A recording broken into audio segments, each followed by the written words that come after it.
नमस्कार। इस खास पेशकश में हमारे साथ डॉक्टर संतोष कुमार सुमन है। डॉक्टर संतोष कुमार सुमन नीतीश सरकार में मिनिस्टर ऑफ इंफॉर्मेशन टेक्नोलॉजी हैं और डिजास्टर मैनेजमेंट भी इनके पास है। तो आप समझ सकते हैं माइनर वाटर रिसोर्सेज भी इनके पास है। मतलब ये बिहार लेजिस्लेटिव असेंबली काउंसिल के सदस्य हैं और फिलहाल नीतीश सरकार में मंत्री हैं। दरअसल इनका नाता जो है वो हिंदुस्तानी आवाम मोर्चा से है। हिंदुस्तानी आवाम मोर्चा के सर्वोपरि नेता, सबसे बड़े नेता जीतन राम मांझी हैं और उनके सुपुत्र हैं डॉक्टर संतोष सुमन। तो डॉक्टर संतोष सुमन, टीवी 9 के इस प्लेटफॉर्म पर आपका बहुत बहुत स्वागत है। जी जी, बहुत धन्यवाद। मैं सीधा सवाल आपसे करना चाहता हूं। चुनाव मुहाने पर खड़ा है और जिस तरीके से आपके पिताजी और कहा जाए तो कई बार आपकी पत्नी भी, धर्म पत्नी जो कि विधायिका हैं, वो भी जिस तरीके से लालू परिवार को सवालों के घेरे में रखते हैं, कोई लालू परिवार से खासा रंजिश, कोई तकलीफ? क्योंकि अगर कहा जाए तो मगधी भाषा का प्रयोग करके आप कभी तेजस्वी यादव को घेरते हैं, कभी तेज प्रताप जी को घेरते हैं। वो पायलट अपने को बता रहे थे, आपकी धर्मपत्नी ने उनको जोरदार तरीके से मगधी भाषा में जवाब दिया। ये चल क्या रहा है? ये चुनाव पास है इसलिए घेर रहे हैं या कोई खासा रंजिश है आपके परिवार और उनके परिवार के बीच में?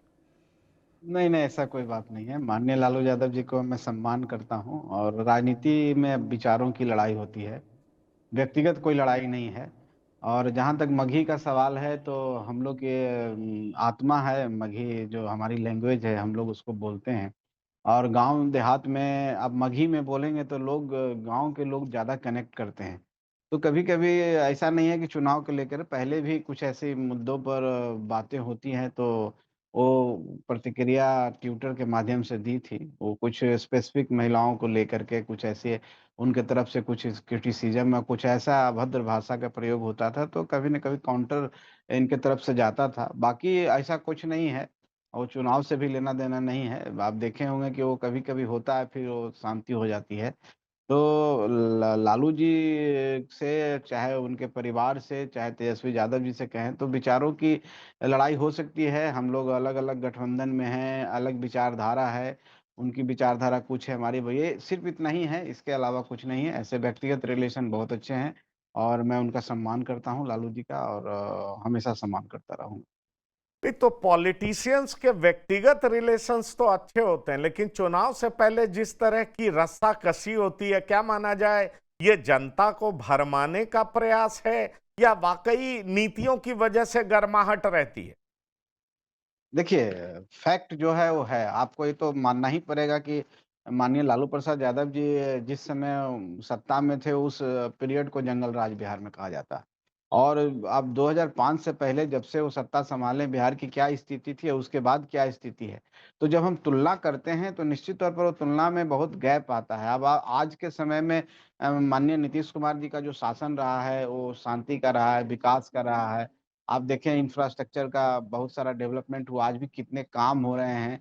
तो वो नीति की बात हम लोग करते हैं और जब भी वो नीति की बात आएगी तो हम लोग जब उनके राज की तुलना जब करते हैं तो जिस तरह से हत्याएँ हुई है, जिस तरह से नरसंहार हुआ है, तो वो सारी बातें ज़हन में आती है। और आज भी जो उनके सपोर्टर हैं, किसी समाज के हो सकते हैं, किसी कास्ट पे, उसमें मुझे नहीं, लेकिन उनके सपोर्टर आज भी बिहार में उग्रता उनके अंदर है। उग्र, अपने आप को उग्र दिखाते हैं। उसका द्योतक है कि तेजस्वी यादव जी मंच पे चढ़ कर के हरा गमछा लेके घुमाना शुरू किया। जब उनको लोकसभा के चुनाव में ऐसा लगा कि हमसे गलतियाँ हो रही है, तो टोपी पे आ गए।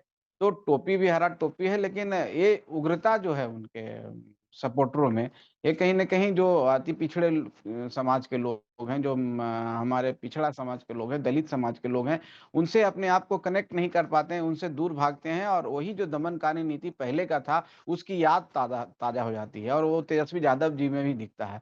तो इस बात को हम लोग लेकर के भर्त्सना करते हैं, उनके बारे में बोलते हैं। और निश्चित तौर पर बिहार में अब वो फ़ॉर्मूला नहीं चलेगा, वो एजेंडा नहीं चलेगा, वो दौर अलग था। आज के दौर में युवा डिजिटल मीडियम को ज़्यादा समझते हैं। आज के डेट में हर आदमी के पास मोबाइल है, हर आदमी पत्रकार है और हर चीज़ को 1-1 मिनट की खबर सबके पास जाती है। तो आप बरगला नहीं सकते, भरमा नहीं सकते हैं, सिर्फ़ आप ए टू जेड पार्टी कह देने से आप सबका सम्मान करते हैं, ऐसा कुछ नहीं। और माननीय तेजस्वी यादव जी को हम लोग इसलिए क्रिटिसाइज़ करते हैं कि आप कुछ करते नहीं हैं, लेकिन सबका श्रेय लेना चाहते हैं। आप डिप्टी सीएम रहे कुछ दिन, आप कह रहे हैं कि मेरे ही पीरियड में सारे काम हो रहे हैं, जो माननीय नीतीश कुमार जी कर रहे हैं। आप कह रहे हैं कि हम रोज़गार हम ही दे रहे हैं, जितने भी अभी काम हो रहा है, वो सब मेरे ही कारण हो रहा है। तो हम समझते हैं कि ये जो बातें हैं, लोगों को में भ्रम फैलाने की बात है। और जब चुनाव आता है, तो आप घूमने लगते हैं, आप दलित बस्तियों में जाते हैं, गाँव में जा रहे हैं और लोगों से मिल रहे हैं। चुनाव के बाद वो इनविजिबल हो जाते हैं, कहीं पता नहीं चलते हैं, किसी विदेश दौरे में चले जाते हैं। तो हमारा कहना सिर्फ़ यही है कि आप जब राजनीति करते हैं तो आप एक तरह के रहिए और एक विचारधारा पर स्टिक रहिए और कभी आप तरह की बातें का जातीय जनगणना बिहार में हुआ उस समय आप कह रहे हैं नीतीश जी को धन्यवाद दे रहे हैं। आज उन्हीं के लोग कांग्रेस के लोग जातीय जनगणना पर नीतीश जी को कह रहे हैं कि गलत हुआ है, इसको फिर से करना होना चाहिए, गलत में फ़ॉल्ट है। तो इस तरह की 2 नीति नहीं चलेगा। एक संतोष सुमन जी, मेरा सीधा सवाल आपसे है कि क्या आपको लग रहा है कि आप लोग की पार्टी में परिवारवाद इतना ज्यादा है, इसलिए एनडीए पर लालू परिवार यानी कि आरजेडी अब आपको नेशनल दामाद आयोग कहना शुरू कर दिया है? एनडीए का मतलब नेशनल दामाद आयोग। और इसकी बड़ी वजह यह है कि आप मिनिस्टर, आपके पिताजी मिनिस्टर, आपकी पत्नी विधायक और इस तरीके से परिवार के काफी लोग। इसका करारा जवाब भी आपके पिताजी ने दिया, लेकिन बड़ा सवाल यह उठता है कि क्या आपकी वजह से, चिराग पासवान की वजह से आने वाले बिहार चुनाव में क्या एनडीए मतलब क्या बीजेपी अब परिवारवाद को लेकर के आरजेडी को, लालू परिवार को घेर सकेगी? देखिए, परिवारवाद का डेफिनेशन अगर आप लालू जी के यहाँ देखेंगे, तो लालू जी के यहाँ जितने भी एलिजिबल हैं, उम्र के उस पड़ाव पर जो चुनाव लड़ सकते हैं, सब विधायक हैं।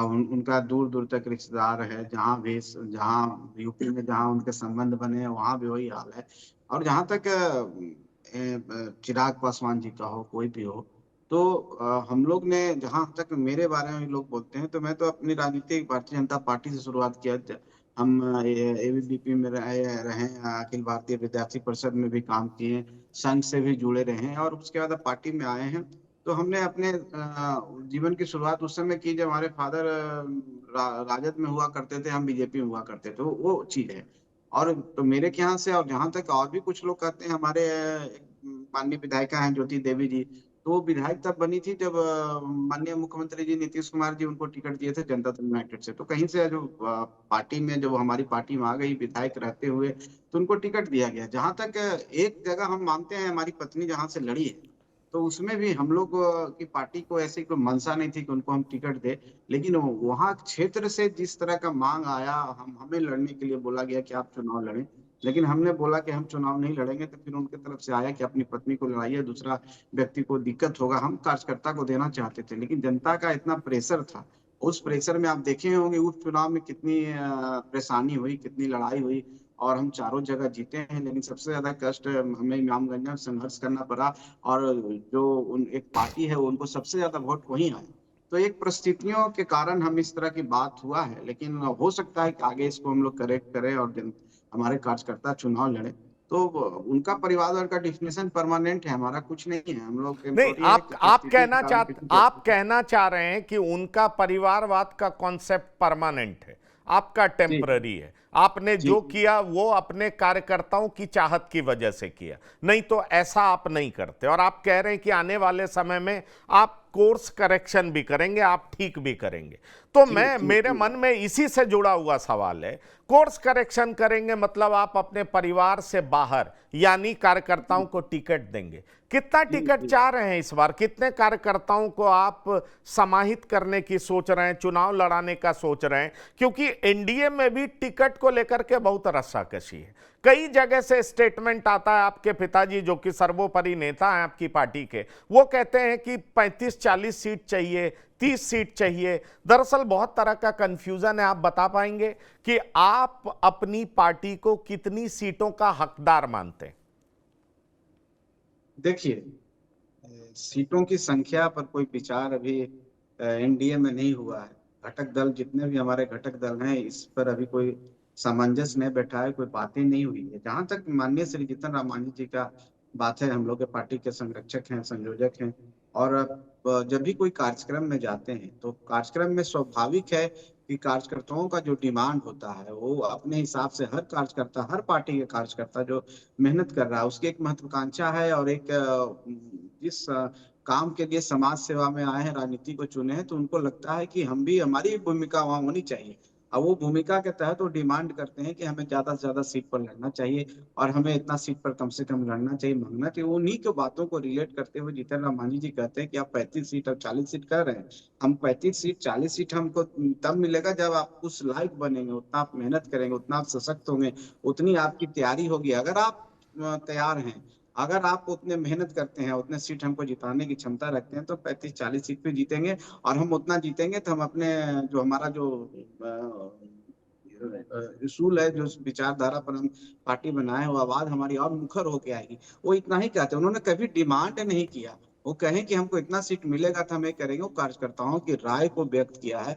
और जहां तक मैं राष्ट्रीय अध्यक्ष हूँ इस पार्टी का, और मैं बड़े ही जिम्मेवारी के साथ कहना चाह रहा हूँ कि अभी इस तरह की कोई बात नहीं हुई है। बस इतना मैं आपके चैनल पर कह सकता हूँ कि एनडीए में सब चीज समान है और सबका सम्मान है। और नहीं, जब गठबंधन भी होगा तो सबके आप कह रहे हैं और आप इंटाइटल्ड भी हैं क्योंकि आप अपनी पार्टी के राष्ट्रीय अध्यक्ष हैं। चलिए, मैं जी मान लेता हूं, क्योंकि आपके पिताजी का दर्द भी कई बार बाहर आया है कि बीजेपी ने आपके पिताजी से, आपसे, आपकी पार्टी से यह कहा था राज्यसभा की सीट, वो आपको मिल नहीं पाया, लेकिन फिर भी आप बगावत नहीं कर रहे हैं, आप गठबंधन धर्म का पालन कर रहे हैं। ये मेरे शब्द नहीं है, ये आपके पिताजी के शब्द हैं।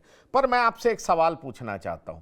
कहीं ना कहीं ऐसा दिखाई पड़ता है कि चिराग पासवान वर्सेस श्री जीतन राम मांझी, क्या यह सच है? क्या दलित समाज का बड़ा नेता कौन है, इसकी लड़ाई आप दोनों में है? और एक दो कमेंट्स भी ऐसे आपके पिताजी के हैं जो इस बात की ओर साफ इशारा करता है कि चिराग पासवान और श्री जीतन राम मांझी के बीच में कहीं ना कहीं सीटों को लेकर के, राजनीतिक हैसियत को लेकर के टकराहट है। आप इस बात को स्वीकार करते हैं? नहीं नहीं, ऐसी कोई बात नहीं है। देखिए, कुछ मीडिया में कुछ ऐसी बातें होती है जिसको बढ़ा चढ़ा करके बोल दिया जाता है। कभी ऐसी बातें फ्लो में निकल जाती है।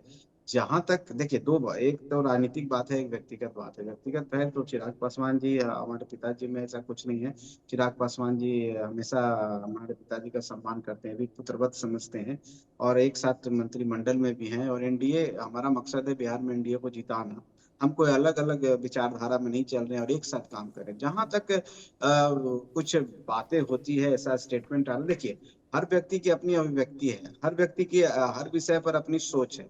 मान लीजिए कि वर्गीकरण का विषय आया हो, माननीय चिराग पासवान जी की अलग सोच हो, जीतन राम मांझी जी की अलग सोच हो, उस विचारधारा को लेकर अगर थोड़ा सा क्लैश होता है, मतभेद होता है, तो वो ठीक है। और कभी कभी कुछ ऐसी बातें वो बहुत लाइटली बोलते हैं, बहुत ही अच्छे माहौल में बोलते हैं, उसको चढ़ा दिया जाता है। तो मान लीजिए कि एक स्टेटमेंट है कि बिहार बुला रहा, उन्होंने कहा कि नहीं, वो कहीं भी रह के काम करते हैं, बिहार बुलाने की बात क्या है, तो उसको वो उनका कहने का मतलब था कि कहीं भी रहेंगे काम करेंगे, दिल्ली में रह के काम करेंगे, बिहार में भी रह के काम करेंगे, कोई जरूरी नहीं है कि हाँ आएंगे तभी काम करेंगे। उनका कहने का मतलब ये था। लेकिन उसको इस तरह से परोस दिया गया। और जीतन राम मांझी कभी तो डिफेंड नहीं करते हैं, लेकिन मैं एक राष्ट्रीय अध्यक्ष हूँ और मैं जानता हूँ कि हम एनडीए के साथी हैं, और एनडीए के साथी सब मिलकर के हमारा दायित्व है।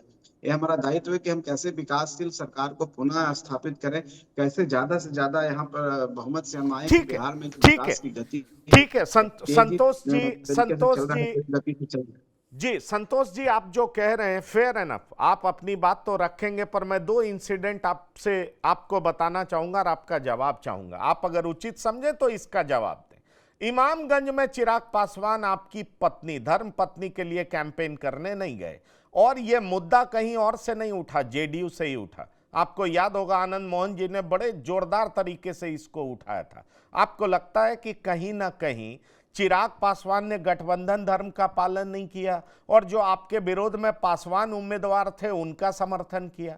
क्या इस बात को आप स्वीकार करते हैं? ये पहली बात। दूसरी बात, चिराग पासवान क्या इसलिए नाराज थे क्योंकि आपके पिताजी स्वर्गीय नेता रामविलास पासवान की बरसी पर पशुपति पारस के घर चले गए थे? तो ये दोनों ऐसी वजहें हैं जो लोगों के दिमाग में कौतूहल पैदा करती हैं। चलिए, नरेंद्र मोदी प्रधानमंत्री हैं, वो सीमेंटिंग फैक्टर हो सकते हैं, आप दोनों को जोड़ करके रख रहे हैं, लेकिन आप दोनों नेता में, दोनों पार्टी में कहीं ना कहीं कंपटीशन है और वो दलित वोटर्स को लेकर के है, दलित मतदाताओं को लेकर के है, और कहीं ना कहीं ये है कि दलित का बड़ा नेता कौन।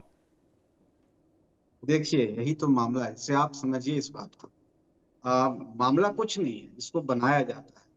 जब दलित एकजुट होगा तभी तो बिहार का भला होगा, दलित का भला होगा। दलित के नेता, मान लीजिए कि हर कास्ट के नेता बन जाएंगे तो बिहार का कभी भला होगा? आप ही सोच लीजिए, आप ही इसको विवेचना कीजिए। अगर हम सिर्फ मांझी के नेता रहें, चिराग जी पासवान के हो जाएं, कोई रविदास भाई के हो जाएं, कोई किसी कास्ट के हो जाए, अगर हम टूटे रहेंगे तो अंग्रेज वाली नीति होगी, फुट डालो राज करो वाली नीति है। देखिए, लोग यही चक्कर में रहते हैं कि कैसे दूरियां बढ़ाई जाए और कैसे अलग रखा जाए। तो हम लोग उस बातों में नहीं आने वाले हैं, हम सब समझते हैं। और हम लोग और चिराग जी और हम लोग सब एक हैं। हम पार्टी और लोजपा, जो लोजपा है, एलजेपी पार्टी, एलजेपी आर है, उसमें कोई भिन्नता नहीं है, न विचारधारा की भिन्नता है, न कुछ है। सब बिहार के लिए काम कर रहे हैं। जहां तक आप बोल रहे हैं इमामगंज की बात कर रहे हैं, तो ठीक है, उस समय वो व्यस्त हैं, हमारी बात उनसे फोन पर हुई थी, वो नहीं आए थे। लेकिन ये गलत बात है कि वो किसी पार्टी के लिए प्रचार किए, किसी के लिए कहें, ऐसा कहीं नहीं है, ना कोई साक्ष्य है, न कुछ है। उसके बाद भी हमारी बात, चुनाव के बाद भी हमारी बात हुई, हम लोग जीतने के बाद भी हमारी पत्नी जो विधायक बनी उनका भी स्टेटमेंट पॉजिटिव आया, हम उनके यहाँ गए भी। तो ऐसी कोई बात नहीं है। ये बातों को फैलाया जा रहा है, भ्रम फैलाया जा रहा है विपक्ष के द्वारा, खास करके महागठबंधन के लोगों के द्वारा, कि दिखे कि एनडीए इंटैक्ट नहीं है। अब मैंने कहा ना, कुछ मुद्दों को लेकर के कहीं पर विचारधारा की भिन्नता हो सकती है, लेकिन NDA as a whole, NDA की विचारधारा के साथ हम दोनों हैं। और हम दोनों चाहते हैं कि यहाँ दलित का विकास हो, दलित के लोग आगे बढ़े, अनुसूचित जाति के लोग आगे बढ़े और ज्यादा से ज्यादा उनकी भागीदारी सुनिश्चित हो। हम दोनों जब तक नहीं मिलेंगे, सब नहीं मिलेंगे, तो उनका विकास नहीं हो सकता, उनका कल्याण नहीं हो सकता। अगर हम इस तरह के बात को रहें, इस तरह से भ्रम में जिएंगे, तो निश्चित तौर पर हम लोग इस इल्यूजन में है कि हम कौन बड़ा है कौन छोटा है। कोई कोई कहने से और कोई नंबर से कोई बड़ा नहीं होता, विचारों से बड़ा होता है। और आपके अंदर कितनी सहनशीलता है और मुद्दों को आप किस तरह से उठाते हैं और मुद्दों में कितनी परिपक्वता है, तब जाके कोई बड़ा होता है। और ये तो इल्यूजन फैलाया जा रहा है, जैसे जादूगर कला दिखाते हैं और होता कुछ है, दिखता कुछ है, वही वाली बात है। इसलिए कहीं पर कोई दिक्कत नहीं है। हम लोग एक हैं और एनडीए इंटैक्ट है और एक साथ चुनाव लड़ेंगे और दोनों समाज, चलिए, जो आप दलित समाज है, एक साथ उसका एक मैक्सिमम हो। साथ एक साथ चुनाव लड़िए और आप विजयी होइए। मैं शुभकामना भी आपको देना चाहूंगा, लेकिन मेरे कुछ और सवाल हैं जिनका जवाब मैं आपसे जरूर लेना चाहूंगा। और वो सवाल है कि प्रशांत किशोर बार बार कहते हैं मुख्यमंत्री मानसिक रूप से अस्वस्थ हैं।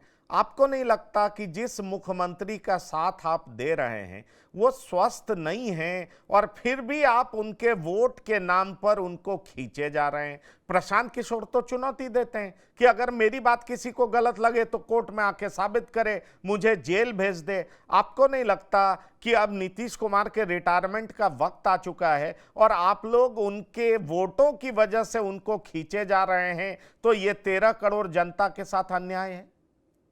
अच्छा, एक चीज, आप मेरी बातों को आप जस्टिफाई कर रहे हैं। अगर आप कहते हैं कि किसी के पास जनता का समर्थन है, जनता का आशीर्वाद है, तो नेता तो वही है। अगर संतोष मांझी को 13 करोड़ जनता प्यार करती है तो मैं सीएम बन जाऊंगा। माननीय नीतीश कुमार जी उस शख्स का नाम है, बिहार को एक जंगल राज से मंगल राज की ओर ले जाना, बिहार को बीमारू राज से एक सेहतमंद राज की ओर, और हम विकसित राज की ओर कल्पना कर रहे हैं, सोच रहे हैं। ये देन किसका है? माननीय नीतीश कुमार जी को। और माननीय नीतीश कुमार जी के बारे में जो कहते हैं उन पर मैं टिप्पणी नहीं करूंगा। इसका कोई जवाब देने का कोई औचित्य भी नहीं है। वो अपनी राजनीति कर रहे हैं और बिहार में घूम रहे हैं और अपने आप को स्थापित करने के लिए किसी न किसी को टारगेट करना है, क्रिटिसाइज़ करना है, वो कर रहे हैं माननीय मुख्यमंत्री जी को। उनको अधिकार है, उनको संविधान ने अधिकार दिया, उनको करना चाहिए। लेकिन हम लोग सहयोगी हैं, हम लोग कैबिनेट में बैठते हैं। हम आज भी जो कैलिबर और जो क्षमता माननीय मुख्यमंत्री जी में, हमको नहीं लगता है कि जो प्रशासनिक क्षमता उनके अंदर है, आज किसी के अंदर है। कोई कुछ कह देने से कुछ नहीं होगा। बिहार के लोग, अगर जनता मालिक है ना, जनता विश्वास करती है। 25 के चुनाव जो आने वाला है, जनता का देखिएगा कि मैंडेट किसके तरफ है। नहीं, पर जनता जब आपके आशीर्वाद आपके देती है, जनता आपके अपना पिता मुहर दिखाती है। आपके पिताजी तो कहते हैं लालू यादव खटारा है और कहते हैं तेजस्वी में कोई क्षमता नहीं है। तो सवाल ये उठता है कि वो खटारा है, तेजस्वी में कोई क्षमता नहीं है, तो क्या अगर तेजस्वी को जनता चुनती है तो आप तेजस्वी को मुख्यमंत्री मान लेंगे? आप फिर तो नहीं कहेंगे कि वो कम पढ़े लिखे हैं, 9वीं पास नहीं, हैं, फेल हैं, जिस तरह का आरोप लगता है? इस बारे में आप क्या कहना चाहेंगे? क्योंकि देखिए उनकी आरोप, शिक्षा को लेकर के एक सवाल उठता है, जबकि हमें एक यह भी चीज नहीं भूलना चाहिए कि तमिलनाडु के एक बड़े नेता सिर्फ 7वीं पास थे और जोरदार एडमिनिस्ट्रेटर थे, बहुत नहीं, बेहतरीन देखिए एडमिनिस्ट्रेटर थे। तो फिर आप जो लोग इस मुद्दे को कैसे देखते हैं? जो फैक्ट है वो फैक्ट है, उसको कोई नहीं झुठला सकता है। आप राबड़ी देवी जी कितना पास है आपको ही पता है, लेकिन बिहार की मुख्यमंत्री हैं और मुख्यमंत्री उनको माना जाएगा। मैंने तो कहा ना कि किसी के कहने से, कुछ कहने से वो 7वीं फेल हैं कि 9वीं फेल हैं, ये कोई विवाद का विषय नहीं है। अगर जनता किसी के साथ है, जनता का किसी को मैंडेट मिलता है, जनादेश मिलता है, वही वहां पर उनके प्रतिनिधित्व करेंगे। जनता का प्रतिनिधि वही रहेंगे, वही मुख्यमंत्री बनेंगे जो गठबंधन हो। लेकिन एक बात मैं क्लियर कर देना चाहता हूँ कि जनता का आशीर्वाद हमारे साथ है, एनडीए के साथ है। और एनडीए जिस तरह से लोकसभा में 30 सीट जीतने का काम किया, तो 30 सीट के हिसाब से हम उससे कहीं ज्यादा सीट विधानसभा में जीतने जा रहे हैं। इसलिए जीतने जा रहे हैं कि हम डबल इंजन की सरकार है। आप देख रहे हैं कितने काम हो रहे हैं, कितनी राशि केंद्र के द्वारा भी मदद की जा रही है। माननीय प्रधानमंत्री जी भी बार बार आ रहे हैं, बड़ी बड़ी योजनाओं का सौगात दे रहे हैं। हम लोग अभी पेंशन बढ़ाए, हम 1100 रुपये 400 से किए। जनता में एक खुशी की लहर है। आने वाला समय में और भी सुधार होने जा रहा है। बहुत सारे काम है, पंचायती राज को हम लोग दुरुस्त कर रहे हैं, हर सेक्टर को हम लोग छू रहे हैं, स्वास्थ्य के, तो सब हम काम भी कर रहे हैं। जनता का विश्वास भी है, हम काम करके दिखाए भी हैं। सब चीज पर हम ठीक है, हमारे पास नेता है, नीति है, विजन है हमारे पास। तो इस बिना पर हम कहते हैं कि जनता का आशीर्वाद है। लोकतंत्र में जनता ही मालिक है। जिसको जनता माला पहना देगी वही उनका प्रतिनिधित्व करेगा, वही यहाँ पर शासक होगा। तो कहने का मतलब है कि इस पर कहाँ कोई डाउट है। और लोकतंत्र में, डेमोक्रेसी में कोई क्वालिफिकेशन थोड़ी है विधायक बनने के लिए। कोई भी विधायक, मुझे यहाँ का जो सिटीजन है, कोई बंदा, यहाँ भागवती देवी जी विधायक बनी है, जो अंगूठा छाप थी, ऐसे बहुत सारे उदाहरण है। तो मैं उस बात को मानता हूँ कि अगर जनता का आशीर्वाद जिसके साथ रहेगा उसको मैं शुभकामना दूंगा। लेकिन मैं जानता हूँ कि जनता का आशीर्वाद हमारे साथ है, एनडीए के साथ है, और एनडीए सरकार बनाने जा रही है। इसमें ठीक है, कहीं पर कोई ठीक है, ठीक है। 1% का चलिए, भी इस कोई पे इस पे इस पे शंका अपनी नहीं है। आपने अपनी राय बड़े ही स्पष्ट तरीके से रख दी। जनता जिसके साथ वो नेता बनेगा, मतलब तेजस्वी यादव 9वीं फेल हो तो भी वो मुख्यमंत्री बन सकते हैं, इसमें आपको ऐतराज नहीं है। आपने ऐसा कहा। मैं सीधा आपसे पूछना चाहूंगा, आपके पिताजी इन दिनों जोरदार तरीके से अटैक कर रहे हैं, लालू प्रसाद को असली सामंती बता रहे हैं। आप यही नहीं रुकते, यहां तक कह रहे हैं कि 70% जमीन पर अवैध कब्जा इन्हीं लोगों का है। इन्हीं लोगों से मतलब क्या है? आप यादव समाज को टारगेट कर रहे हैं। आखिरकार आप कहना क्या चाह रहे हैं? देखिए, क्या इसी क्या तरह लालू प्रसाद की को राजगद्दी पर बैठने के बाद एक नया सामंती वर्ग तैयार हो गया है, ऐसा कहना चाह रहे हैं आप? देखिए, किसी कास्ट के ऊपर, किसी जाति के ऊपर मैं टिप्पणी नहीं करना चाहता हूँ। मैं कहता हूँ कि आप अगर बिहार के थानों में जाएं, राजस्व विभाग के फाइलों को देखें, और जितना लोक शिकायत यहाँ पर है, जिस तरह का आप विवाद का देखेंगे, और विवाद किनके साथ है, तो आप देखेंगे कि उनके समर्थक के साथ है। और समांतवाद का परिभाषा तो इसी में होगा कि बाबा साहेब भीमराव अम्बेडकर जी की मूर्ति को किस तरह से उन्होंने उनका सम्मान किया। तो ये सामंतवाद ही है जो संविधान की दुहाई देता है। और आप ये तो खुले, आप लोग भी देखे होंगे, बहुत सारे चैनल पर भी चला है। और निश्चित तौर पर उग्रता का, जो मैंने कहा ना कि जो उग्रता का परिचय देते हैं उनके समर्थक, और जिस तरह से वो दमनकारी नीति अपनाते हैं, गरीबों को पर दमन करते हैं, तो निश्चित तौर पर यही तो नया समांतवाद है। और वो कोई कास्ट से नहीं होता है, तो विचारधारा है। अब उनके मानने वाले हम कहाँ कह रहे हैं कि एक ही कास्ट के लोग हैं। हम तो कह रहे हैं कि भाई वो भी एक राजद, एक विपक्षी दल है, उसको समाज के उन लोगों का समर्थन है जो उग्र प्रवृत्ति के लोग रहते हैं। तो उग्रता के कारण ही तो गरीब जनता उनसे भागती है। तो सामंतवाद और क्या है? अगर मान ली किसी गरीब की जमीन पर हड़पे हुए हैं, और मैं नहीं कह रहा, ये प्रूवन फैक्ट है, थानों में आपको मिल जाएगा, फाइलों में मिल जाएगा, और आप अगर देखेंगे कि उनके समर्थक ही ज्यादा रहते हैं, तो निश्चित तौर पर हम कह सकते हैं कि जीतन राम मांझी जी कह रहे हैं कि सामंतवाद की परिभाषा की लालू यादव जी के सामंतवाद हैं, तो निश्चित तौर पर वो सामंतवाद है। और जहां तक खटारा की बात कहें क्या बोले, मैं उस पर तो टिप्पणी नहीं करूंगा, लेकिन इतना कहूंगा कि लालू यादव जी अब राजनीति में पीछे हो गए, परछाई हो गए। अब तेजस्वी यादव जी राजनीति कर रहे हैं, और तेजस्वी यादव जी में भी वो वाली परछाई नजर आती है, जंगल राज के युवराज के तौर पर मुझे दिखते हैं। और अभी उनको मेहनत करने की जरूरत है, अभी उनको घूमने की जरूरत है, बिहार को समझने की जरूरत है, बिल्कुल बिहार के कोने बिल्कुल। कोने पर में इन दिनों गरीब बस्तियों का इन दिनों एक मामला बहुत गर्म है। वक्फ संशोधन बिल को लेकर के ये पार्टियां इकट्ठा हो रही हैं, कह रही हैं हमारी सरकार बनी तो हम कूड़ेदान में फेंक देंगे। क्या जो कानून का रूप शक्ल अख्तियार कर चुका है उसको कूड़ेदान में फेंकने की बात करना, आप भी मानते हैं कि यह संविधान का अपमान है? आप भी मानते हैं कि इसके निर्माता का अपमान है, मतलब बाबा साहब का अपमान है? क्योंकि बीजेपी कल जोरदार तरीके से ऐसा अटैक आरजेडी पे की है। वक्फ संशोधन बिल को लेकर के आरजेडी कांग्रेस का जो स्टैंड है उसको आप कैसे देखते हैं? निश्चित तौर पर आप देखेंगे, संविधान की दुहाई देते हैं। मैंने कहा ना कि उनका जेस्चर कैसा था, माननीय लालू यादव जी के बाबा साहब को कितना सम्मान करते हैं, वो तो समझ में आ गया, वो दिख गया। और जिस तरह से इस कानून की बात कर रहे हैं कि हम फेंक देंगे, तो राहुल गांधी जी भी एक समय में पर्ची फाड़ दिए थे। और प्रतिनिधि एक्ट जो आया था, रिप्रेजेंटेटिव एक्ट का जो मामला आने वाला था, उसको फाड़ के, तो एक प्रधानमंत्री के सामने फाड़ के फेंक देना, कितना उस संवैधानिक ढांचा का क्या सम्मान करते हैं, संवैधानिक इंस्टीट्यूशन पर महत्वपूर्ण व्यक्तियों का क्या सम्मान करते हो, साफ नजर आता है। इसका मतलब है कि संविधान को आप किस तरह से देखते हैं। अभी कुछ दिन पहले हम लोग काला दिवस मनाए हैं, आपातकाल का। आपातकाल का क्या मतलब है? और आज देखिए कि जो लालू प्रसाद यादव जी उस जमाने में जेल में थे, और वो जेल में अपनी व्यथा के कारण अपनी बड़ी बेटी का नाम मीसा रख दिए, और आज उनके साथ होकर के विचारधारा की बात थोड़ी है। ये तो एक तरह से समझिए कि 3-4 लोग जो ग्रीडी लोग होते हैं, मिल करके किसी तरह सत्ता में आ जाओ तो बात करें। तो कांग्रेस के पास तो कोई नीति है नहीं, कांग्रेस तो पिछलग्गू है यहाँ पर, एक तरह से राजद की बी टीम है।